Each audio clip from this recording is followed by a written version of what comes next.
This is going to be a short one. I'm in the middle of editing a longer talk that I did yesterday about Google DeepMind and their Project Genie, and yeah, but I just wanted to take a quick break and lay out a short concept for people that I think is worth considering. And in case people are out there and they're discombobulated and they're like, oh, I thought Allison was against all of these things, and now she seems to be advocating for them, and I'm very confused because how can you be against something for all this time and now you're for it? And I can't reconcile these things, or I feel that's bad because I feel this way or that way or the other way.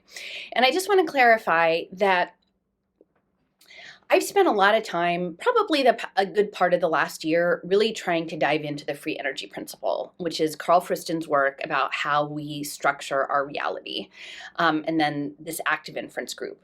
And I'm not saying they're perfect, and I'm not saying that's the only frame, but for me, I was trying to make sense of my lived experience, which was being a person with a certain, I felt like, consistent, authentic, ethical advocacy, and that how the people I was closest to at one point could view me in such a different light, as though they never knew who I was, even though in my mind I was being very consistent with my values. And I didn't want to make them wrong or bad. I know there's a tendency online to try to make to other people, and that they're crazy or fascist or totalitarian, like put all these labels. And that's not what I wanted to do. I just wanted to understand how it might work. And the thing about the free energy principle that really helped me hold it, and is I found super useful, not to say that, they've got their own inadequacies. I mean, the active inference people are like, everybody's got their own world model, but ours is kind of right. Like, they don't quite say that, but there's definitely like that we have the PhDs and we're the experts, and like, we've got the core model. And like, I don't think that's true. I would just say that that's where I'm coming from on that. But everybody's human, right? We've all got our own fallibilities. So the structure of us having a world model, right? And I call it a story because it is kind of like the world's a stage, Shakespeare, and we are acting out based on information that we get, what we think and we perceive as happening, and other agents in the context of the settings we're operating in perceive things differently, whether that context is an online interaction or whether that's in real life. That everybody has a different embodied point of view based on their life trajectory and their world model. And all the world models, they overlap, but they're not the same. And when we scan the horizon and we see surprising things that don't fit the pattern, because often most of what we do in our life is on autopilot, we have the choice of either incorporating that information and tweaking our model. And so going forward, our model is slightly different. Or we can it sort of bounces off, and then we resample an area that where that surprise didn't happen, and it just affirms our existing model. And that costs less energy to do that than to adjust a model, because sometimes there are bigger cascades. And depending on the nature of the big surprise, a surprise, if it's a little surprise, like your car has a flat tire, or a big surprise, like the world is shut down, there's a different level of energy cost. And in this world, we all know that we exist under conditions that are pretty strenuous, like economically, emotionally, uncertainty. Like, people don't have a whole lot of extra energy to expend. Now, the reality was in my situation, because I, had a household where we were financially stable and I only had to work part-time, and I was involved in civic activism in a city that's very archetypally, energetically charged. I love novelty, and I'm good at pattern matching. I was able to adjust my model multiple times. And on reflection, I realized that I eventually got to a point with my loved ones, not that I was aware of it at the time, because I didn't even know about the free energy principle or any of these fundamental aspects of cognitive neuroscience, but I had gone out so far in my model that they couldn't get to me, right? And that they really desired to stay in an existing story that worked for them. And as much as it kind of breaks my heart that life, with like the curtains folded on that part of my life, it actually opened the door into new areas that I also am finding worthwhile, different but worthwhile. And so I can still like love them and value our family of that time, and then love the me now who's exploring new territory. But there's an energy cost.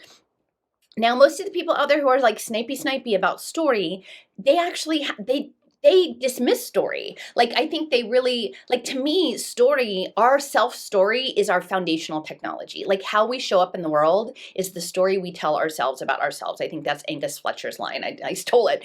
But it actually is central. Like, it's the oldest. Sitting around a campfire and telling stories is how we construct, co-create reality.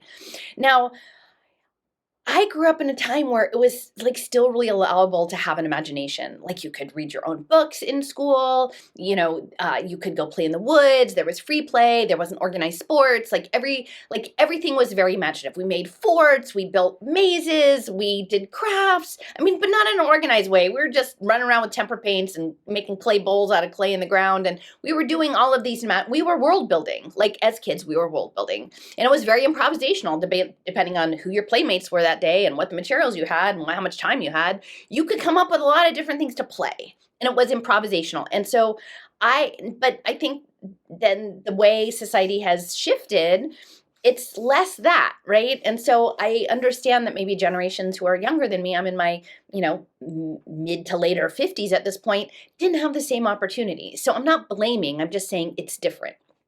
And what I wanted to talk about today was to blend this idea of energy exchanges and lenses and world models with the free energy principle with this idea of improvisation, right? The playful qualities. And my gosh, I keep going, eventually I hit this woman on me because she keeps showing up and she needs to bang her head against me to prove who she is, that she's not me. And that's fine. I'm like, I'm fine, honey. You do you. You don't have to bang your head against me to be you. I'm fine with you being you however you want to be. Like Lazarina, you be however you want to be. And I'm going to be how I'm going to be because we're both human. And there's no one way to be human. There's a lot of different ways to be human. And so I'm modeling my way to be human. And I think it's great that you do your thing and you go off on your space and model how you want to do it. And let the chips fall where they may. I'm not monetizing this channel. But this idea that we have to be entrenched in a story, but they wouldn't say it a story. Like Lazarina would say, that's terrible that you're talking about story. That's, dismissive. And I'm like, no, for me, and I'm not saying it has to be for her. Clearly it's not for her, but for me, and it may be for other people, that story is the core to everything, our narrative and how we adjust our narrative and how we hold it. So if you hold it really tightly, which I did for a long time as a progressive activist in the city of Philadelphia, I had to fight a lot of things because I was holding this thing very, very tightly. Now, my world blew up, right? And now I'm exploring the world in a new way. I have some new tools, and I'm trying to hold things with more loosely, which doesn't mean I take them less seriously. I'm just holding it. I'm foregrounding the I don't know, and there could be other possibilities, and maybe it could be okay, which is kind of something revolutionary. It seems like at this point to be like, I'm holding something loosely and maybe it could be okay. And so what my participation in the Renaissance Fair of Hot Springs this year taught me a lot about improvisation. Now, I'm a planner. I'm kind of even though I do this online, I'm kind of an introvert. I'm kind of nerdy. I like to have things sort of sorted out. And so the idea of taking on a character and doing improvisation with people I didn't really know very well in this public way was a stretch for me. But at the same time, some of the universe gives you what you need, right? And I've been saying, I think the future of information processing looks like an Animus live action role play musical. When somebody in your book study group says, hey, does anyone want to join the gypsy camp for the Renaissance Fair? I would be a big dummy if I said no. That's the universe tapping me on the shoulder to say, this is your opportunity to grow into some new skills that you need.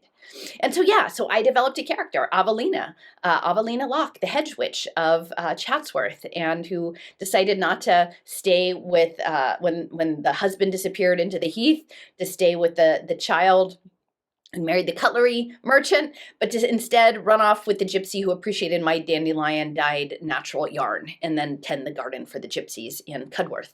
And it was fun. It was actually, and I could do it. And it opened up a whole new part of me, this idea of holding alternate personalities, not in this creepy, deep state MK Ultra, you've got an alter, but oh, wow, you can hold different parts of yourself and step into that. And I've the that before, the Subaru Sally, the compost person, the Avelina Locke, the hedge witch, and Alison McDowell, the geeky researcher. They can all be facets of me in this amazing constellation. I don't think you need to limit it down to one hard thing.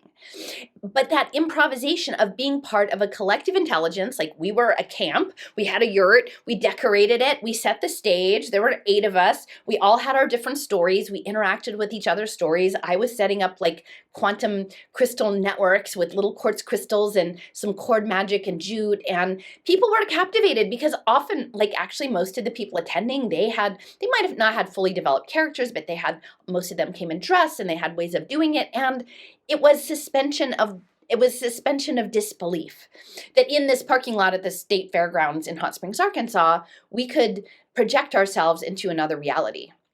It was magical realism. And I think that there's grand potential in that. And where I fit that with the free energy principle is, and along with the curious observer, this idea of playfulness and curiosity as opposed to seriousness and rigidity and forthrightness and structure. Like, I'm not saying those are bad. They're ways to be, but it's not the only way to be. And if you can occupy an imaginal space that is emergent and improvisational, I think you might, from the free energy principle, be able to skate around and use different lenses. And I think in these moments I think we can all agree that we don't know what comes next, right? We can guess. I think many of us are guessing dark, bad futures. I mean, that seems to be the gist. Some people are doing other ones, and then the people who are not doing the bad people are saying, well, you're just dumb. You're ignoring important things. And honestly, that could have been me 5 years ago or 8 years ago. Like I probably would have been one of those people. And so I'm saying this with compassion.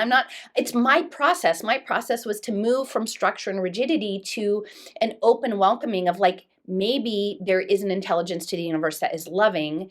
And if we can use our minds and our guts to hold different lenses, it might help. It really might help. And so where this fits into the free energy principle is like, and I'm sure they would not agree with this. Like, I mean, I don't know, like all the, crisis of sense making and all the thing, like there's one sense to be made. I think there's numerous senses that you can hold at once. And that's what I love about, like, I didn't realize how creative Hot Springs was. I mean, there's lots of artists and musicians and like lovely people that I'm learning from that are great role models, and like, stretching myself into an improvisational space was really good. And then building it out with costume and props and a story and little bits. It was all really exciting and fun that you could make it real. Now, maybe it was only real for, 8 hours a day for 3 or 4 days in a row. But at that time, there was something new and palpable about this opportunity of co-creating with other people. And I think that I am convinced that the future of information processing and manifestation in this world isn't in an iPhone, it's in a Renaissance fair. I mean, I'm convinced that for me. You don't have to believe it. Because if we all believed the same thing, that would be boring. But this is what I'm holding. I'm holding the space for that thing. And so I'm just really grateful because in the improv space, and this goes back to that clip from the AI Life people like Witkoff, Olkowski, and his collaborator about immersion and bracketing, right? You immerse yourself in it like fully, and then you pull yourself out, and then you integrate what you learned. And so I don't know where this fits into the free energy principle. Because I know Witkoski, I saw him on a conversation with Levin and about the platonic space, but I feel like if you can hold that, then you don't have to say, oh, I've had a schizophrenic break and now I live in Renaissance England and I'm pretending no, it's not that. I'm not trying to say like we're all going to, actually we've time traveled exactly for forever to Renaissance, Cudsworth, 1575. But what I'm saying is like we can dip in and dip out. So then what is that energy? I think that's much less energy and more exploratory and tentacular than like sinking into an attractor basin of despair of, stories that recycle dark futures, and that, you can dip in, but you can do around and then you can sample, right? It's like you could be like, well, today, let me try on the lens of this and see how the world looks. Now, I don't have to commit to it. Like if you committed to it, then there'd be a high energy cost, right? And then everything cascading would fall back, and then you have to readjust all these other things and let other things go you thought you knew and whatever, and that's complicated. But if you hold the improv space, you can just be like, hey, what would it look like from this perspective? And that perspective, I think, also draws on the work of Robert Bosnak. Again, another person who triggered me greatly in the process. I will say, like, I am owning that this is me processing it, and I'm sharing my process because I want you to know that it's not like I'm trying to say I'm the perfect model of how to arrive at some self-aware, higher level thinking thing. Like, not that I'm even saying I'm there. But what I'm saying is, like, I start at one place and then I work my way through.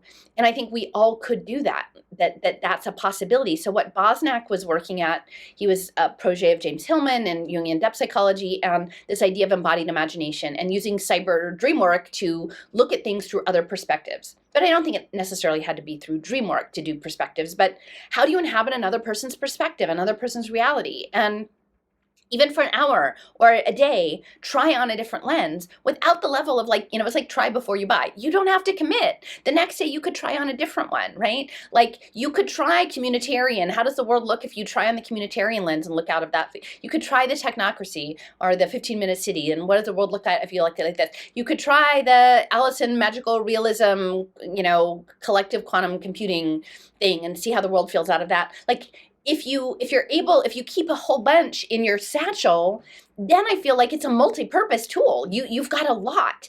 And, and I don't believe it probably makes sense that everybody does that, but for some of you, that might work. And it's working for me. And because I can then hold open to the space of that what might come in is not at all what I might have expected. And sometimes even when things arrive that seem totally destabilizing and not what you thought and bad, end up opening the door to something unexpectedly good. And that is that, like, boring Chinese farmer's parable that I keep bringing up. We don't know.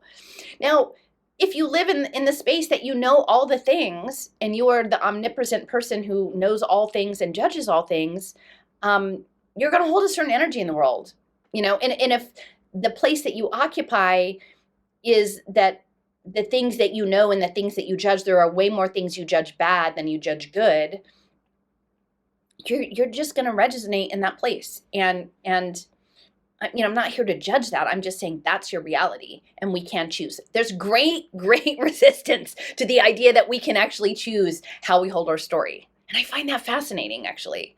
Like, I'd really like people to, like, hop on and say, why is it that we would rather outsource our story to something that comes in through a social media feed that makes us a victim or a potential victim of some terrible, great thing that we have no control over, and stay in that place, than something that we could actually get together and come up with some other options. And I think even when I was talking about social impact finance, I don't think I was occupying the desperation space. I was still trying to say, this is the game board we need to understand. And I'm still saying it's the game board we need to understand. But the way I understood it at the time has since expanded to hold the potential that maybe in a Pasquian participatory universe, bioplasma chi sort of way, that there's a way of flipping the script in a way that we feel good about, because why not?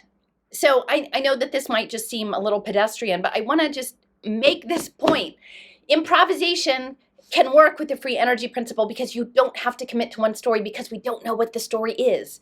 And and not everybody's going to do it, but you could try it. You could keep a satchel with a lot of different lenses and try them all out. And yeah, it'd be great if you tried mine, but I'm not monetizing this. I'm not trying to convert anybody. I'm not leading a cult. I'm just saying, like, things have happened to me in my life, and I've processed them in a way that other people might find useful. And clearly some other people find it really annoying. So, anyway, that's my 2 cents. I'm going to go back to editing the video I did yesterday on Project Genie because I think it's pretty interesting. And we'll take it from there. All right, bye.